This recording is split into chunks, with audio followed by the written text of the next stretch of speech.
Ramallah, une des principales villes des territoires palestiniens, c'est là qu'habite Yasser Arafat, à une dizaine de kilomètres à l'ouest de Jérusalem. La guerre des pierres, l'intifada. Des pierres contre des balles.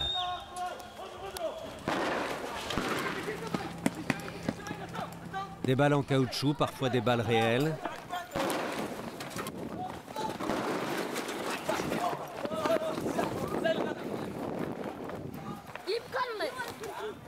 Depuis le début de la guerre des pierres, le 29 septembre 2000, il y a eu 233 morts côté israélien, 885 tués et 16 854 blessés côté palestinien.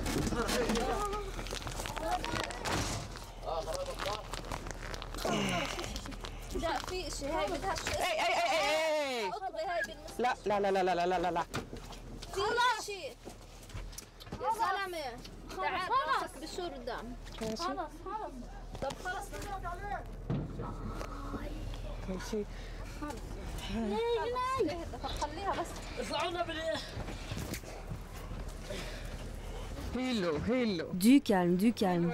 C'est rien, c'est fini. Caroline Ebsen est danoise et infirmière. Il y a plus d'1 an qu'elle est arrivée en Israël avec son mari. Il y a 1 an, elle a décidé de ne plus être seulement spectatrice de la détresse des enfants palestiniens. Que puis-je dire? Je suis heureuse que ce ne soient pas mes enfants. Ça me rend très triste. Ils devraient jouer à d'autres jeux. C'est très excitant, mais c'est pas un jeu. Caroline a 2 enfants. Voilà 1 an qu'elle est volontaire dans les ambulances du Croissant Rouge.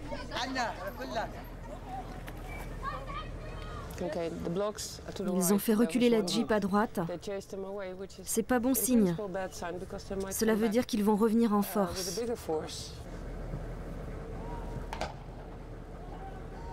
Les grenades lacrymogènes de l'armée israélienne répandent un gaz extrêmement puissant, beaucoup plus que celui utilisé chez nous.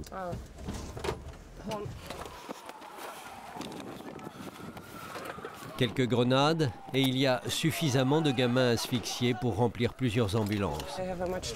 Les enfants ont une réaction plus forte au gaz. On prend ça très au sérieux.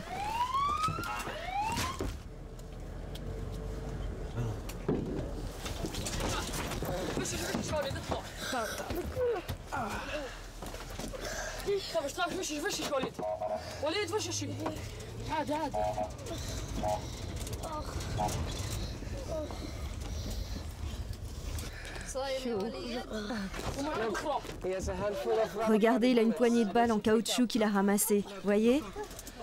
Les fameuses balles en caoutchouc, une bille d'acier enrobée de caoutchouc, certaines ont déjà tué. Beaucoup ont fait de graves blessures.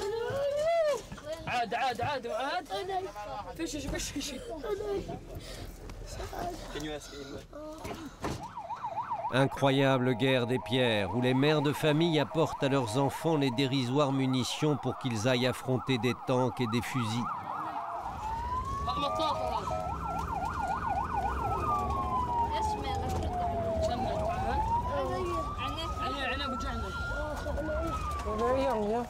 Oui, ils sont très jeunes. 8, 9, 10 ans.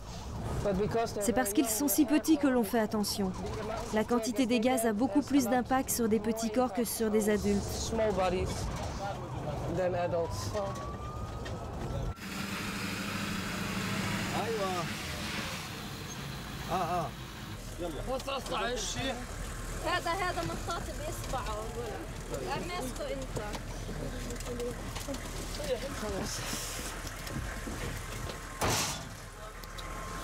Qu'est-ce qu'ils vont faire maintenant? Ils vont se nettoyer les yeux et y retourner à pied et continuer. Ils puent le gaz. C'est dans leurs vêtements. Ils n'ont pas peur après cette première confrontation? Ah, vous pensez que c'est la première fois? Ils n'ont jamais peur? Non, ils viennent toutes les semaines. Ils savent ce qu'ils font. Ils se battent pour leur pays. Il faut comprendre qu'ils le font pour une cause. Ils veulent un avenir. On attend parce que la manif va arriver et les événements vont s'envenimer. L'absurdité de cette situation. Tout le monde sait ce qui va se passer, comment cela va se passer.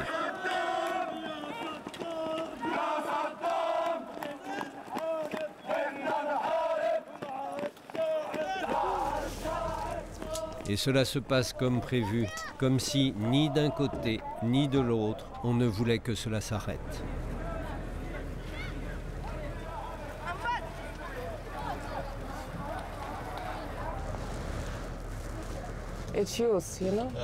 C'est ça la jeunesse, vous savez.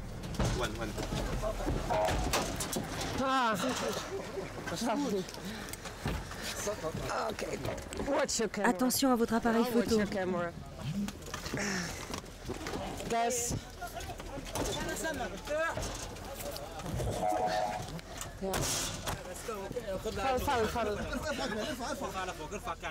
Okay, ice pack.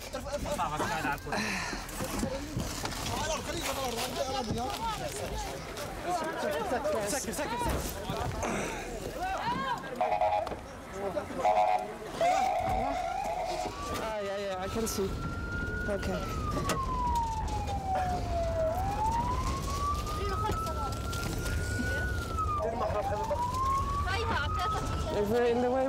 Si vous êtes dans leur ligne de tir, c'est votre problème. C'est difficile de prouver qu'ils visent les journalistes. Mais je suis sûre qu'ils ne font rien pour les éviter. Balles en caoutchouc et gaz. Les derniers blessés de Caroline, elle arrête aujourd'hui. C'était sa dernière journée comme ambulancière à Ramallah. Elle l'a promis. Trop de gens sont morts, trop vite, trop de sang. Mettre les mains dans la cervelle, ça fait beaucoup. Est-ce que vous en rêvez? Oui, j'appelle cela plutôt des cauchemars. C'est pas seulement la nuit. Il y a des flashs à des moments inattendus dans la journée. Ça vous arrive toujours? Ça nous arrive à tous. On n'en parle pas beaucoup. C'est un sujet plutôt tabou, mais ça nous arrive à tous. En 14 mois, 68 ambulances du Croissant Rouge ont été détruites. Premièrement, on a mauvaise réputation. Il y a cette rumeur persistante, comme quoi on transporte des armes et des gens du Hamas. Non seulement c'est ridicule, mais les Israéliens en sont persuadés. Pourquoi pas nous tirer dessus? On n'est pas des personnes. C'est abstrait. J'en fais pas une affaire personnelle quand ils me tirent dessus. Les seuls qui ont des armes dans les ambulances sont les Israéliens. C'est les colons qui nous tirent dessus. Non, je refuse de me mettre en colère. Je ne suis pas comme ça. Je ne veux pas que ça me change. Je n'aime pas me mettre en colère. Et si j'y pense, c'est eux qui ont un problème. Le fait qu'on s'y habitue n'est pas sain. C'est pas comme cela qu'une personne normale devrait vivre. Je me sens coupable de laisser tous ces gens derrière moi, parce qu'eux aussi ne devraient pas vivre ainsi. Mais ça ne va pas changer. De toute façon, je ne peux rien y faire. En 14 mois, 118 chauffeurs ou infirmiers blessés et un mort. Caroline a promis à son mari et à ses enfants de ne plus prendre de risques. Des ambulances israéliennes dans le centre de Jérusalem. Un samedi soir, une rue piétonne. À 23 h, il y avait une foule de jeunes pour faire la fête, 3 bombes successivement. 2 kamikazes, l'un après l'autre, puis une voiture piégée. Des bombes faites pour tuer le plus possible, pour blesser. Des bombes pour rendre fou de douleur, pour ne laisser de place qu'à la vengeance. 11 morts et 130 blessés. Les kamikazes se sont fait sauter pour la vengeance. Ils provoqueront une riposte, une autre vengeance. Le centre du Croissant Rouge à Ramallah, le lendemain soir, la vengeance a démarré dans l'après-midi à Gaza. le territoire palestinien au sud d'Israël. Tout le monde peut voir les images. Ils sont en train de tirer, c'est en ce moment. Il y a de la fumée, c'est à Gaza.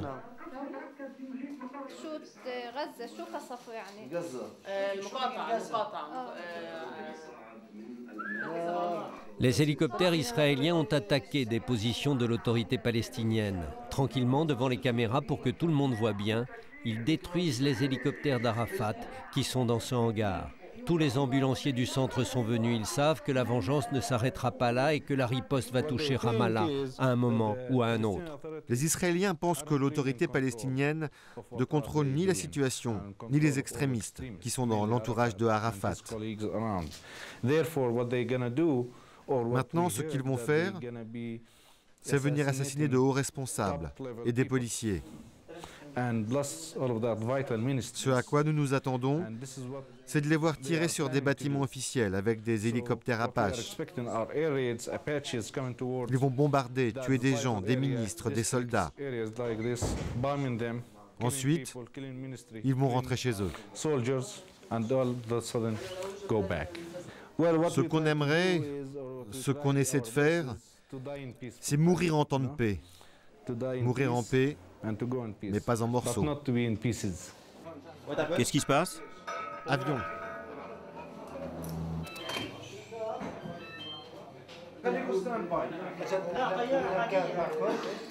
Pour ces alertes, Mohamed Awad a été obligé de mettre en place une organisation afin que ces ambulances ne soient pas bloquées. En effet, le centre se trouve tout à côté de la colonie israélienne de Pesgot, dans la ligne de mire des colons.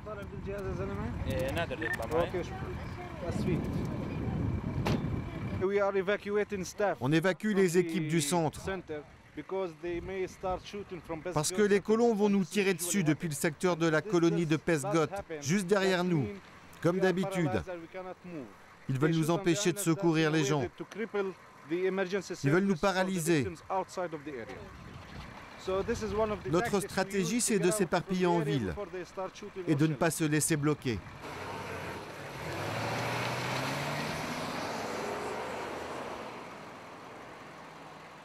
Ça va être une belle nuit.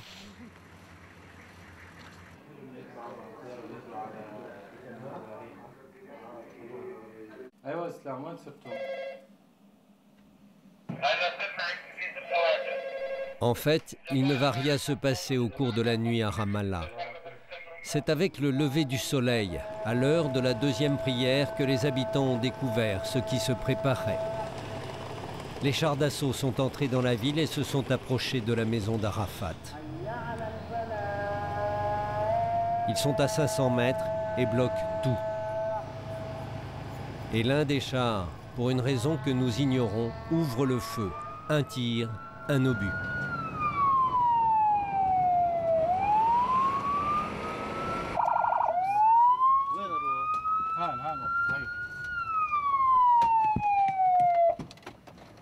L'obus a traversé ce mur. Derrière, au rez-de-chaussée, il y a une crèche. Il n'y avait encore aucun enfant, c'était trop matinal. Au premier étage, l'appartement d'une famille habitait, lui.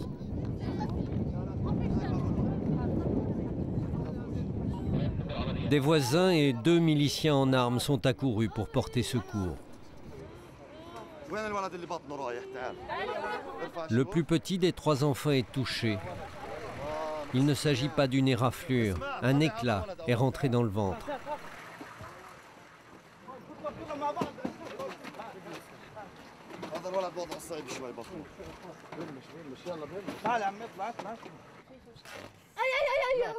Les 2 autres enfants, un garçon et une fillette, sont également blessés.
Depuis 14 mois, 180 enfants ont été tués, 150 côté palestinien, 30 côté israélien.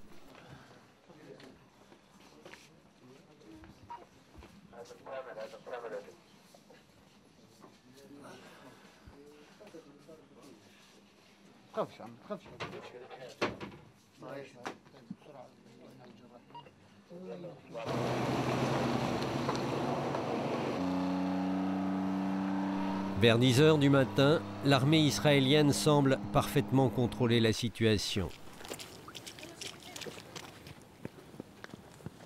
Mais on ne peut pas tout contrôler.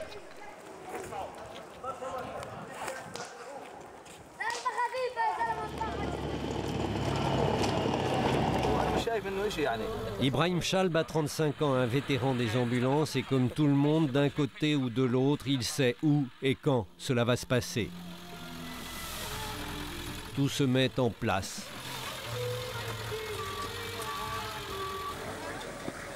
Une sorte de théâtre.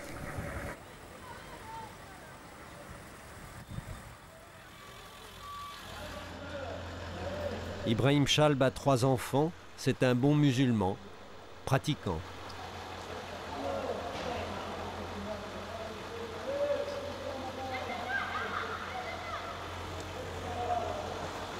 Il ne s'est pas fait à la guerre.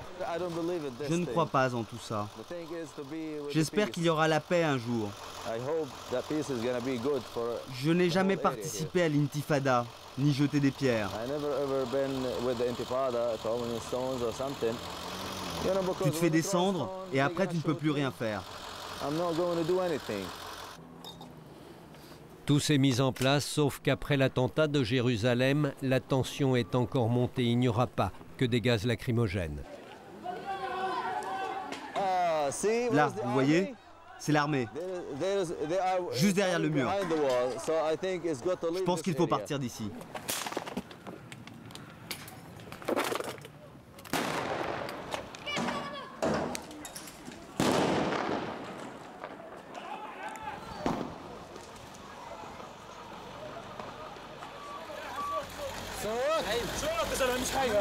C'était quoi? Ce sont des balles réelles, comme des doum-doum. Vous voyez, ils tirent sur le sol et... Peut-être des balles, mais là ce sont des gaz.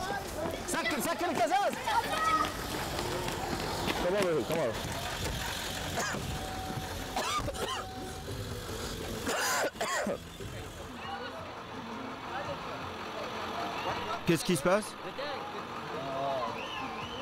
C'est le tank là, il vient vers nous.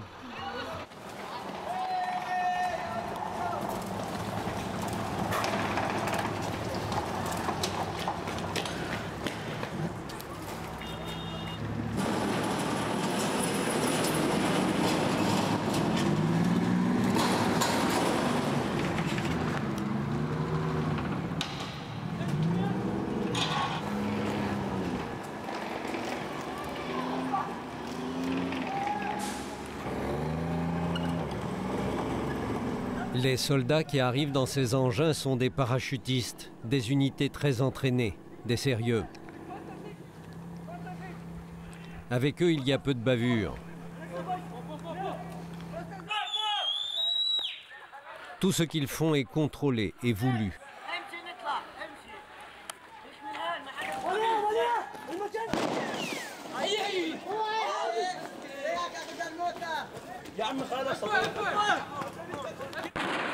De quoi exciter les fanfaronnades de quelques gamins.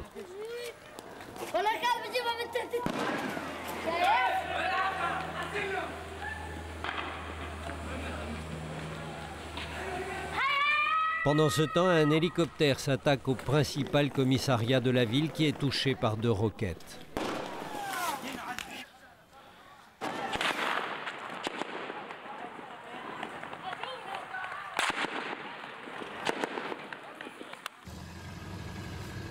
Ibrahim? Yeah, a guy. He has the shady guy. C'est un blessé par balle.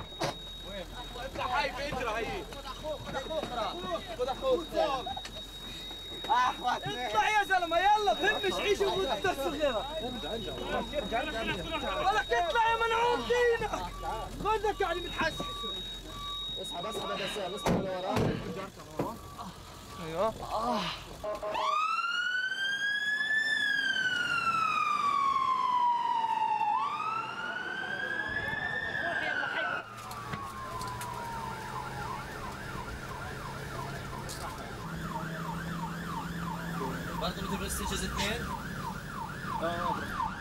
Des balles qui ont traversé des jambes, les parachutistes n'ont pas tiré pour tuer.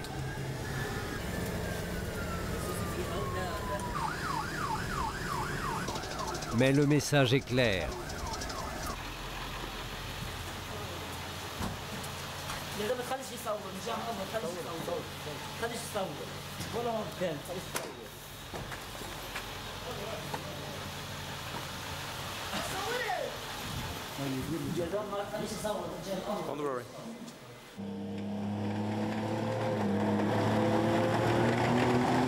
Toute la journée, il y a eu des escarmouches à Ramallah.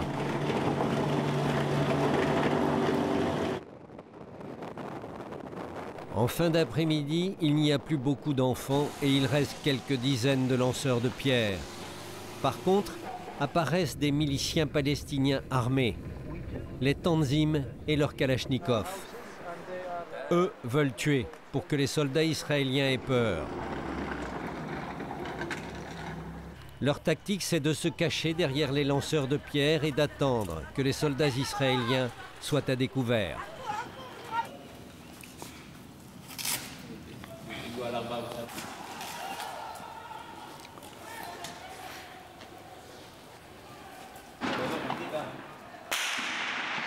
Ce tir, ce deuxième tir, le bruit des balles de Kalachnikov, les Tanzim.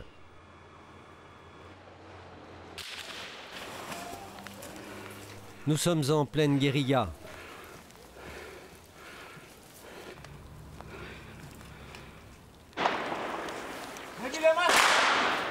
Avec nous, il y a un autre journaliste, un photographe français, et nous allons vivre l'un et l'autre une scène incroyable.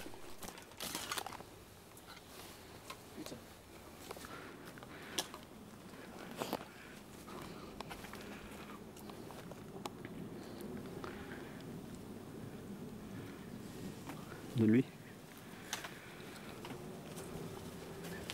Le parachutiste voulait un souvenir. Elle est bonne celle-là. À 300 mètres de là, Ibrahim venait d'évacuer deux autres blessés. C'était des tirs à balles réelles. Deux hommes ont été blessés. L'un d'entre eux a eu la jambe transpercée par une balle. On les a emmenés tous les deux à l'hôpital. Et il faut que j'y aille.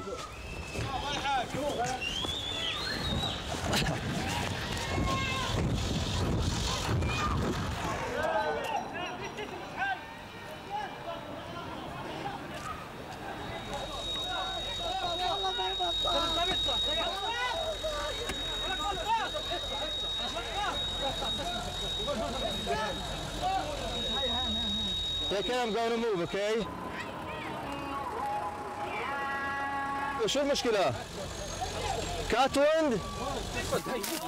Le sang gicle, une balle a traversé l'artère fémorale.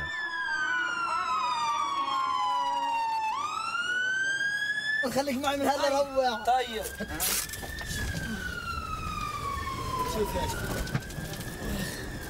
يابا ادري يا اخو شبر بدي شبران خاف Le blessé ne veut pas qu'on le touche.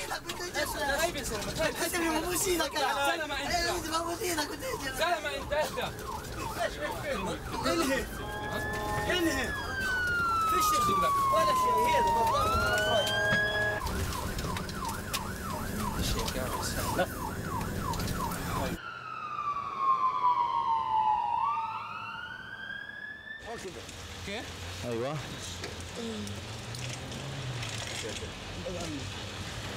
ما فيش مشكلة. يا زلمة انت ول خافش ما تخاف ما في شيء. ما في شيء. فوت هون جوا. ليش كلك طاير؟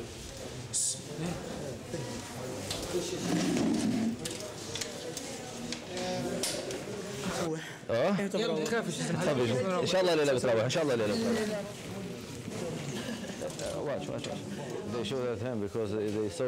Ils lui ont tiré dessus parce qu'ils l'ont vu jeter des pierres. Il était dans la cour de l'école. Ces gars-là ont eu beaucoup de chance. Really, they are lucky. اسمعي.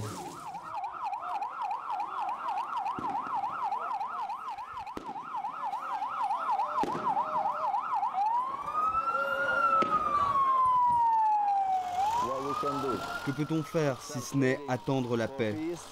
C'est tout.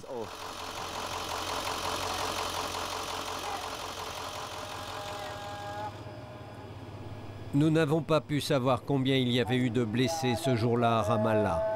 Par contre, les Tanzim n'avaient touché aucun parachutiste israélien.